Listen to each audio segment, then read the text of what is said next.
گزشتہ آسمانی کتابوں میں ذکر مصطفیٰ صلی اللہ علیہ وسلم حضرت کعب احبار رضی اللہ عنہ سے روایت ہے، فرماتے ہیں اللہ تعالیٰ نے حضرت اشعیاء علیہ السلام پر وحی اتاری۔ آپ بنی اسرائیل کے انبیاء میں سے ایک نبی ہیں جو موسیٰ علیہ السلام کے وصال اور بخت نصر کے ظہور، بخت نصر ایک بادشاہ ہے جس نے یہودیوں کو چن چن کر قتل کیا تھا، بخت نصر کے ظہور کے درمیانی دور میں تشریف لائے اور بنی اسرائیل کو ان کی بدکاریوں پر سرزنش کی، یعنی ان کو ڈانٹا، مگر جب وہ باز نہ آئے، نہیں رکے بدکاریوں سے، تو ان پر بخت نصر خدا کا عذاب بن کر نازل ہوا اور ان کا اقتدار ختم ہو گیا۔ آپ نے نبی کریم صلی اللہ علیہ وسلم کی آمد کی کئی بشارتیں، خوشخبریاں دی ہیں جو دوسری کتب میں موجود ہیں۔ حضرت اشعیاء علیہ السلام پر وحی اتاری کہ آپ قوم میں کھڑے ہو کر نصیحت کریں، آپ کی زبان پر وحی بولنا شروع ہوگی۔ آپ کھڑے ہوئے تو اللہ نے آپ کی زبان پر وحی جاری کر دی۔ آپ نے اللہ کی حمد و ثنا اور تقدیس و تحلیل کے بعد فرمایا، یعنی اللہ کی پاکی اور اس کی بڑائی اور بزرگی بیان کرنے کے بعد فرمایا، اے آسمان سن، اے زمین خاموش ہو جا، اے پہاڑوں توجہ کرو، اللہ تعالیٰ چاہتا ہے کہ بنی اسرائیل کی عظمت ختم کر دے۔ انہیں اللہ نے اپنی نعمتوں میں پالا، اپنے لیے چنا اور کرامت بخشی، مگر انہوں نے سمجھا کہ ہم شیطانوں اور نجومیوں کے ذریعے غیب پر اطلاع پا سکتے ہیں، اس لیے یہ لوگ شیطانوں کی باتیں سینوں میں چھپا کر رکھتے ہیں۔ اللہ تعالیٰ فرماتا ہے کہ انہیں معلوم بھی ہے کہ زمین و آسمان کا غیب صرف میں جانتا ہوں اور میں ان کے ظاہر و باطن سے واقف ہوں۔ میں نے زمین و آسمان کے پیدا کرتے ہی ایک اٹل فیصلہ کیا تھا اور وقت مقررہ پر وہ پورا ہو کر رہے گا۔ اگر یہ غیب پر اطلاع پانے میں سچے ہیں تو بتلائیں وہ فیصلہ کب پورا ہوگا۔ اگر یہ اپنے اس قول میں سچے ہیں کہ وہ جو چاہیں کر سکتے ہیں تو پھر ایسی قدرت لائیں جس کے ساتھ میں نے وہ تقدیر لکھی، اور ایسی حکمت لائیں جس کے ساتھ میں تدبیر نظام کائنات کرتا ہوں، یعنی کائنات کو چلاتا ہوں۔ میں نے خلق ارض و سما کے دن، یعنی زمین اور آسمان کو پیدا کرنے کے دن لکھ دیا تھا کہ نبوت بنی اسرائیل میں ہمیشہ نہ رہے گی اور بادشاہت بھی ان سے چھین کر چرواہوں کو دے دی جائے گی۔ ناتوانوں کو عزت، کمزوروں کو قوت، فقیروں کو تونگر یعنی مالداری، جاہلوں کو علم اور ان پڑھوں کو حکمت کے خزانے دے دیے جائیں گے۔ کم تعداد والوں کو کثرت بخشی جائے گی، جنگلوں میں شہر آباد ہوں گے اور صحراؤں میں قلعے تعمیر ہو جائیں گے۔ ان بنی اسرائیل سے پوچھو کہ ایسا کب ہوگا، کون کرے گا اور کس کے ہاتھ پر میری یہ قدرتیں ظاہر ہوں گی اور ان کے ساتھی کون ہوں گے؟ کیا یہ جانتے ہیں؟ یہ نہیں جانتے۔ آخری نبی اور آخری امت کی شان بزبان اشعیاء علیہ السلام، حضرت اشعیاء علیہ السلام نے نبی کریم صلی اللہ علیہ وسلم اور آپ کی امت کی شان بیان فرمائی۔ وہب بن منبہ سے بھی ایسی ہی روایت ہے جس میں یہ زائد مضمون بھی ہے۔ اللہ تعالیٰ فرماتا ہے، میں اس کام کے لیے نبی امی کو مبعوث فرمانے والا ہوں جن کے ذریعے بہرے کان، مقفل دل اور اندھی آنکھیں کھول دی جائیں گی۔ ان کی ولادت مکے میں ہوگی، ہجرت سوئے مدینہ یعنی مدینہ کی جانب اور حکومت شام میں ہوگی۔ یہ میرا بندہ متوکل یعنی اللہ پر بھروسہ کرنے والا، برگزیدہ، منتخب، عظیم المرتبت، بڑے مرتبے والے، محبوب سے محبوب تر اور پسندیدہ سے پسندیدہ تر ہیں۔ برائی کا بدلہ عفو درگزر سے دیں گے، مومنوں پر بڑے مہربان ہوں گے، طاقت سے زیادہ بوجھ تلے دبے ہوئے جانوروں کو دیکھ کر دلگیر ہو جایا کریں گے، یعنی کسی پر ظلم ہوگا تو ان کے دل کو تکلیف پہنچے گی۔ بے سہارا عورت کی گود میں کسی یتیم کو دیکھ کر ان کی آنکھیں پرنم ہو جائیں گی، یعنی ان کی آنکھوں سے آنسو جاری ہوں گے۔ درش مزاج اور بدخلق نہ ہوں گے، یعنی سخت مزاج اور بد اخلاق نہیں ہوں گے۔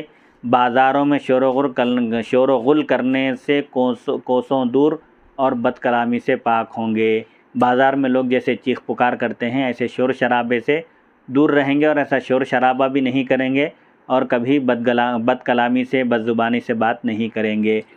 یہ حضور پاک علیہ السلام کے اوصاف بیان کیے گئے حضرت اشعیاء۔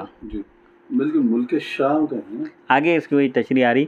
اللہ تعالیٰ فرماتا ہے، میں انہیں اعمال حسنہ اور اخلاق کریمانہ سے آراستہ کروں گا۔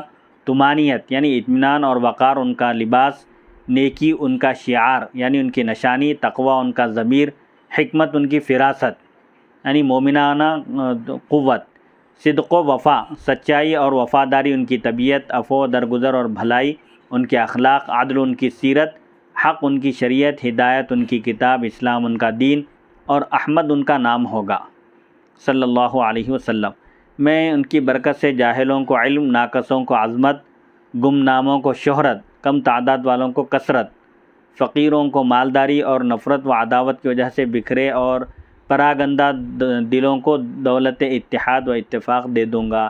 ان کی امت کو سب سے بہتر امت بناؤں گا، جو لوگوں کو نیکی کرنے، برائی سے رکنے، مجھے ایک ماننے، میرے لیے ایمان و اخلاص رکھنے اور سب رسولوں پر ایمان لانے کی تبلیغ کرے گی۔ جو امت پابندی وقت کے ساتھ نماز ادا کرنے کے لیے ان کی نگاہیں سورج پر لگی رہیں گی، یعنی سورج کی طرف رہیں گی، ایسے دلوں، چہروں اور جانوں کو مبارک ہو جو میرے لیے اخلاص رکھتے ہوں گے۔ میں انہیں توفیق دوں گا کہ اپنی مساجد، مجالس، آرام گاہوں، کاروباری اداروں اور گزرگاہوں میں میری تسبیح و تکبیر اور تحمید و توحید کے ڈنکے بجائیں گے، یعنی اللہ کی پاکی بیان کریں گے، نعرے تکبیر کہیں گے اور حمد و ثنا اور اللہ کی وحدانیت کے ڈنکے بجائیں گے۔ اور مسجدوں میں یوں صف آرا ہوں گے، یعنی مسجدوں میں اس طرح صف بنائیں گے جیسے فرشتے میرے عرش کے گرد، میرے عرش کے اطراف صف بستہ کھڑے ہوتے ہیں۔ وہ میرے دوست اور مددگار ہوں گے، یعنی میرے دین کے مددگار ہوں گے۔ میں ان کے ذریعے اپنے بت پرست دشمنوں سے بدلہ لوں گا۔ قیام و قعود اور رکوع و سجود سے نماز ادا کیا کریں گے۔ ان کی نماز میں قیام بھی ہوگا، قاعدہ بھی ہوگا، رکوع بھی ہوگا، سجدہ بھی ہوگا۔ اپنے شہروں اور مال و متاع کو چھوڑ کر میری رضا کے لیے، میری خوشنودی کے لیے ہجرت اور جہاد کی راہ پر لشکر در لشکر نکل پڑیں گے اور میدان جنگ میں دشمن کے آگے سیسا پلائی دیوار بن جایا کریں گے۔ ان کی کتاب سے پہلی کتابیں، ان کی شریعت سے پہلی شریعتیں اور ان کے دین سے پہلے سب مذاہب منسوخ ہو جائیں گے۔ جو شخص ان کا زمانہ پائے اور ان کی کتاب و شریعت پر ایمان نہ لائے، اس کا میرے ساتھ کوئی تعلق نہیں، وہ مجھ سے بری ہے۔ میں انہیں امت وسط بناؤں گا، یعنی معتدل امت بناؤں گا، تاکہ وہ روز قیامت لوگوں کے پر گواہ بنے۔ وہ حالت غضب میں میری تحلیل، حالت ابتلا و امتحان میں میری تکبیر اور حالت تنازع میں، یعنی اختلاف کی حالت میں میری تسبیح بلند کیا کریں گے۔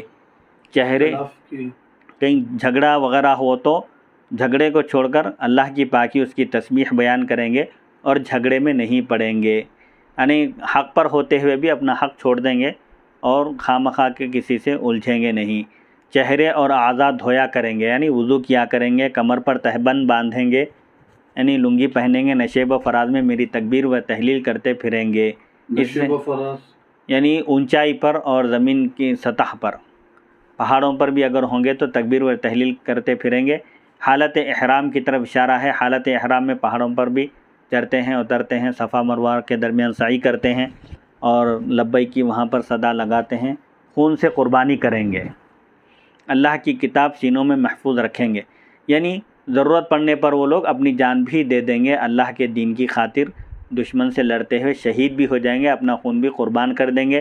اللہ کی کتاب یعنی قرآن مجید سینوں میں محفوظ رکھیں گے۔ رات کو عبادت اور دن کو جہاد کرنا ان کا شیوا، ان کی عادت ہوگی۔ ان کی صدائے اذان سے فضائے آسمان کا سینہ چاک ہو جایا کرے گا، اذان کی آواز سے۔ مسجدوں میں ذکر الہی کرتے ہوئے شہد کی مکھی جیسی بھینی بھینی آواز ہوگی۔ مبارک ہے اس کے لیے جو ان میں سے ہو گیا، ان کا دین اور ان کی شریعت و طریقت اپنا لی۔ یہ میرا فضل ہے، جسے چاہوں دے دیتا ہوں، میں بڑے فضل والا ہوں۔ سبحان اللہ، سبحان اللہ۔